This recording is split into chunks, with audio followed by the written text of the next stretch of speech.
Et si la plus grande découverte de l'histoire de l'humanité était restée cachée à l'intérieur d'une montagne tout ce temps?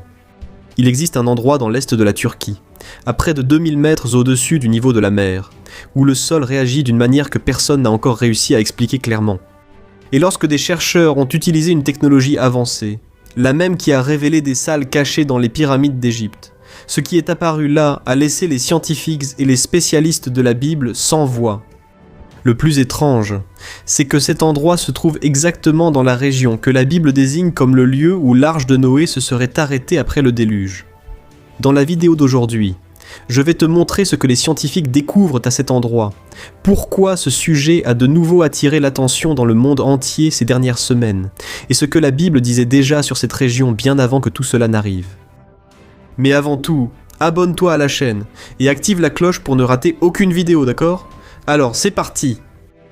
Le livre de la Genèse raconte que lorsque l'humanité a atteint un niveau irréversible de violence et de corruption, Dieu a décidé d'envoyer le déluge sur la terre. Mais au milieu de tout cela, un homme a été épargné, Noé, avec sa famille. Alors Dieu lui a ordonné de construire une grande embarcation, en suivant des mesures très précises. Et après que les eaux se furent enfin retirées, le chapitre 8 de la Genèse dit que l'arche s'est arrêtée sur les montagnes d'Ararat. Et c'est précisément là, dans la région du mont Ararat, à l'est de la Turquie, qu'en 1959, un capitaine de l'armée turque nommé Ilan Durupinar analysait des photos aériennes de la région lorsqu'il remarqua quelque chose d'étrange qui ne devrait pas être là. Au cœur des montagnes se dressait une formation gigantesque, presque parfaitement semblable à un navire. De côté, elle était plus fine, comme l'avant d'un navire, et de l'autre côté plus large, comme l'arrière. Le dessin était si étrange et si précis que la découverte a attiré l'attention du monde entier. Peu de temps après, le magazine Life a publié les photos aériennes de la structure et a soulevé une question qui a intrigué beaucoup de gens. Se pourrait-il que ce soit l'arche de Noé? Une expédition est arrivée sur place cette même année, mais n'est restée que peu de temps. Ils ont effectué des fouilles très superficielles, n'ont rien trouvé qui semblait artificiel, et ont conclu qu'il ne s'agissait que d'une formation naturelle. L'histoire ne s'est jamais vraiment terminée, car personne n'a pu expliquer une chose simple à ce jour. Si ce n'était que de la roche, alors pourquoi avait-elle la forme d'un navire ressemblant à la description de la Bible, et se trouvait-elle exactement dans la région indiquée dans le livre de la Genèse?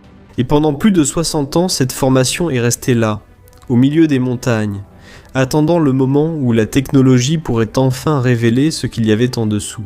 Alors, en 2019, une équipe dirigée par le chercheur américain Andrew Jones s'est rendue sur place avec un radar capable de voir sous le sol sans avoir besoin de creuser.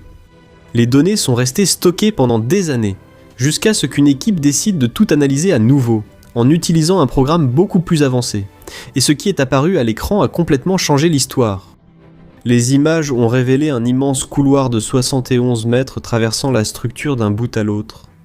Et de chaque côté apparaissaient des divisions en ligne droite, comme s'il s'agissait de couloirs ou d'espaces connectés cachés sous terre, à plusieurs mètres de profondeur. Frères, faites attention à cela. La nature ne crée pas des formes aussi alignées aussi facilement. Roches, boue, érosion. Rien de tout cela ne forme habituellement des lignes droites, des couloirs identiques et des espaces aussi organisés. Lorsque les chercheurs ont analysé l'endroit de plus près, ils ont trouvé des tunnels cachés à quelques mètres sous la terre. Ces couloirs traversèrent le centre de la structure et longèrent les côtés, comme si tout avait été planifié. Et au milieu de tout cela, il y avait un immense espace vide, une sorte de chambre centrale que les chercheurs ont commencé à appeler l'atrium. Et selon la Bible, l'arche de Noé avait plusieurs étages et des espaces séparés pour les personnes et les animaux. Et le plus impressionnant, c'est que les tunnels et les chambres découverts sous ce terrain semblent suivre exactement le même schéma. Les chercheurs ne se sont pas limités à observer les images. Récemment, l'équipe a commencé à prélever des échantillons de sol à l'intérieur et à l'extérieur de la formation, après avoir remarqué quelque chose de curieux sur le site. En automne, l'herbe qui poussait à l'intérieur de cette zone devenait beaucoup plus jaune que celle autour, comme si le sol à cet endroit était complètement différent du reste de la montagne. Les résultats ont confirmé une différence à cet endroit. Le sol à l'intérieur de la formation présentait beaucoup plus de signes de matière organique que la terre autour. Et cela a attiré l'attention parce que lorsque le bois reste enterré pendant des milliers d'années, il modifie complètement le sol autour, laissant des marques très spécifiques que les chercheurs peuvent encore identifier aujourd'hui. Le scientifique qui a dirigé l'analyse, William Crabtree, a déclaré que ce type de composition ne semblait pas être quelque chose de naturel dans une formation ordinaire. Ce n'était donc plus uniquement la forme qui attirait l'attention. Le sol lui-même semblait révéler une histoire cachée sous la surface. Et il y a un détail dont presque personne ne parle. Autour de cet endroit, au sommet des montagnes, des chercheurs ont trouvé des coquillages marins et des restes de créatures marines. Et le plus étrange, c'est que ces échantillons ont été datés d'une période qui correspond exactement à l'époque où beaucoup croient que le déluge a eu lieu. Je suis d'accord pour dire que chacune de ces choses pourrait être expliquée séparément, mais quand tout apparaît ensemble au même endroit, l'histoire change. Une structure en forme de navire, avec des dimensions très similaires à celles décrites dans la Bible. Des signes au sol qui indiquent du bois ancien, des couloirs droits cachés sous terre, et même des fossiles marins retrouvés, à un âge bien plus jeune que prévu. Et tout cela précisément dans la région que le livre de la Genèse mentionne. Les scientifiques arrivent à expliquer certaines parties de tout cela, mais ce que personne n'a réussi à expliquer jusqu'à aujourd'hui, c'est l'ensemble, et la prochaine étape a déjà commencé. Selon Jones, l'équipe est en train de créer un petit robot télécommandé, conçu pour entrer par une ouverture étroite, parcourir les tunnels et tout filmer de l'intérieur sans endommager la structure. Et ce qui donne encore plus d'ampleur à cette histoire, c'est que l'idée d'un grand déluge n'apparaît pas seulement dans la Bible. Des peuples du monde entier ont conservé des histoires sur un grand déluge qui a tout détruit. Les Sumériens, par exemple, ont consigné cette histoire sur des tablettes d'argile il y a des milliers d'années, bien avant que la Bible n'existe telle que nous la connaissons aujourd'hui. Les anciens Grecs racontaient l'histoire de Deucalion. Les Hindous parlaient de Manu.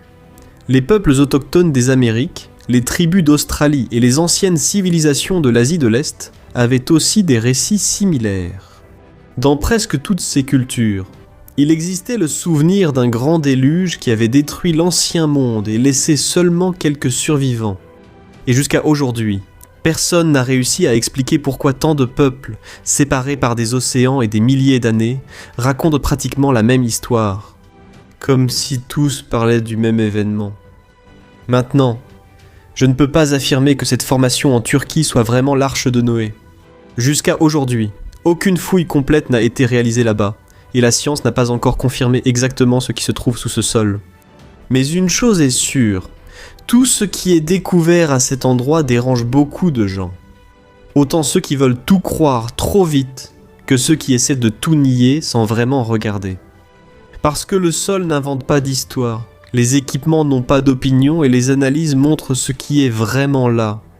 Et quand toutes ces découvertes commencent à pointer dans la même direction, il devient difficile d'ignorer la ressemblance avec ce que la Bible décrit depuis des milliers d'années.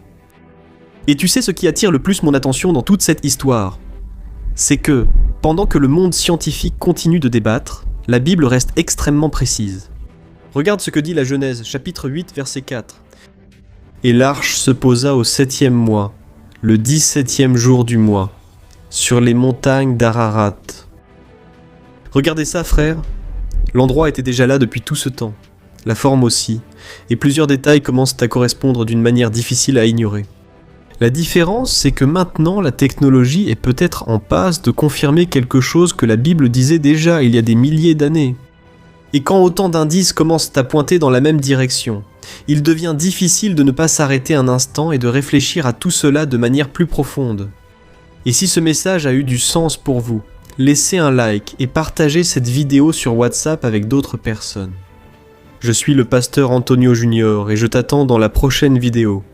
Que Dieu te bénisse puissamment. Grosse accolade.